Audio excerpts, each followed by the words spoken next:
Hello नमस्ते सबैजनालाई। सबैजना आराम हुनुहुन्छ होला।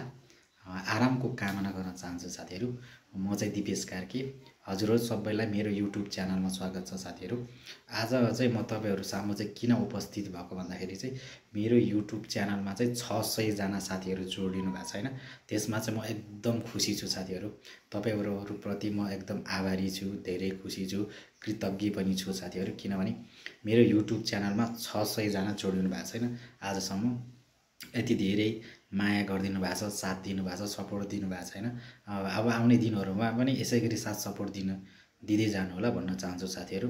अनि म पनि हजुरहरुलाई साथ सपोर्ट गर्ने छु। अब यो युट्युबको दुनियाँमा साथीहरू, अब यो युट्युब भने चाहिँ एउटा फ्यामिली जस्तै हो के साथीहरू हैन। त्यो भएको भएर किनभने हामी सबै एक अर्काको परिपूरक हो हैन। अब एक बिना अर्को अधुरो रहन्छ। त्यो भएको भएर युट्युब च्यानललाई चाहिँ एक साथीले अर्को साथीलाई साथ सपोर्ट गर्दै जानुपर्छ साथीहरू। किनभने यो पनि फ्यामिली जस्तै हो। अब एउटा घरको सदस्य नै हो। म पनि हजुरहरुको अब हजुरहरुको सदस्य म, मेरो सदस्य हजुर। त्यो भएको भएर एक अर्कामा साथ सपोर्ट गर्दै अगाडि बढ्नु होला साथीहरू हैन। अब भिडियो त ल्याउन पाएको छैन साथीहरू, अलिकति व्यस्तताका कारणले गर्दाखेरि। भिडियो पनि बिस्तारै आउँछ साथीहरू। अहिलेसम्म हेरिदिनु भएको छ। अब आउने दिनमा पनि हेरेर साथ दिनु होला साथीहरू। अनि साथसाथै के रिक्वेस्ट गर्न चाहन्छु भने तपाईहरुलाई मेरो युट्युब च्यानल सब्स्क्राइब गरिदिसकेपछि चाहिँ प्लिज अनसब्स्क्राइब चाहिँ नगर्दिनु होला है। यो चाहिँ मेरो हजुरहरुलाई अनुरोध हैन। किनभने सब्स्क्राइब गरिसकेपछि फेरि अनसब्स्क्राइब नगर्दिनु होला भन्न चाहन्छु हैन। अनि अब आउने दिनहरुमा पनि अझै साथ सपोर्ट गरिदिनु होला भन्न चाहन्छु हैन। मेरो युट्युब च्यानलमा आजसम्म 600 जना जोडिनु भएको छ। अझै यो भन्दा बढी जोडिदै जानु होला भन्न चाहन्छु साथीहरू। अब अहिले भनेको त यो आधुनिक युग हो नि त। आधुनिक युगमा चाहिँ अब 21औं शताब्दीमा चाहिँ पुरै प्रविधि मैत्री छ नि त। प्रविधि मैत्री अब घरैमा बसेर हैन आफ्नै मोबाइलबाट युट्युब च्यानल चलाउन पाउने हरेक सुविधा छ। त्यो भएको भएर साथीहरू यो सुविधालाई हामीले भनौं न यो 21औं शताब्दीको सुविधालाई चाहिँ हामीले खेर फाल्नु हुँदैन। आफ्नो गाउँ समुदायमा भएको कुराहरुलाई चाहिँ देखाउनु पर्छ साथीहरू। त्यही हो।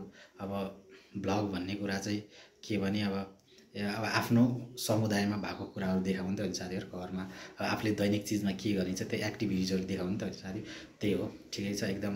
साथीहरुलाई पनि मैले धेरै साथ सपोर्ट गरिरहेको छु हैन। मलाई पनि धेरै सपोर्ट गर्नु भएको छ।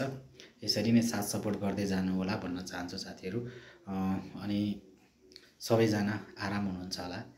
आरामको कामना गर्न चाहन्छु साथीहरू हजुरहरुलाई हैन। जहाँबाट मेरो च्यानल हेर्दै हुनुहुन्छ, देश विदेशबाट, नेपालका हरेक भूभागबाट हेर्दै हुनुहुन्छ।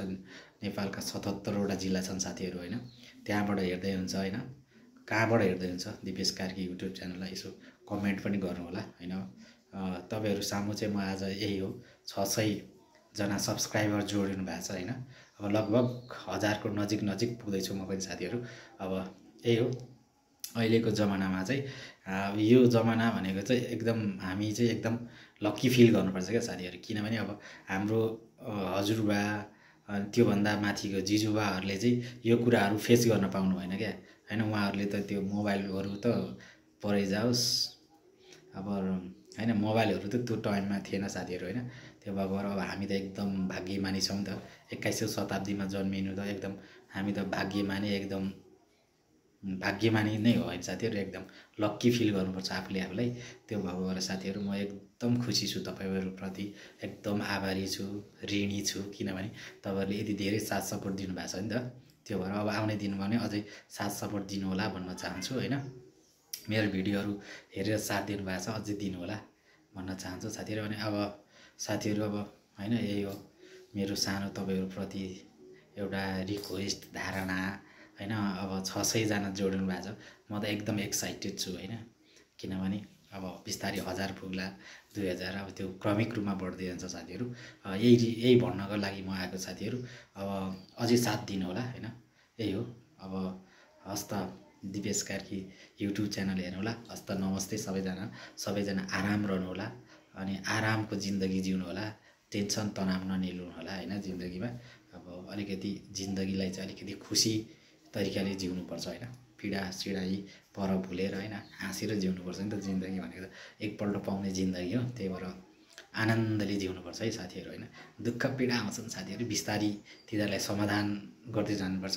यदि दुःख पीडा आएन भने त अगाडि बढ्न नि सकिन्न त होइन साथीहरू। त्यही भएर यी आउने चिजहरूको पीडा दुःखहरूलाई चाहिँ बिस्तारै सामना गर्दै जानुपर्छ भन्न चाहन्छु साथीहरू। त्यही हो मेरो आजको एउटा सानो यो तपाईँहरूप्रति मेरो एउटा सानो धारणा राख्न पाउँदा म एकदम खुसी छु। मेरो च्यानलमा 600 जना साथीहरू जोडिनु भएको छ। म धेरै ऋणी छु तपाईँहरूप्रति साथीहरू। अब यसरी साथ सपोर्ट गर्दै जानु होला।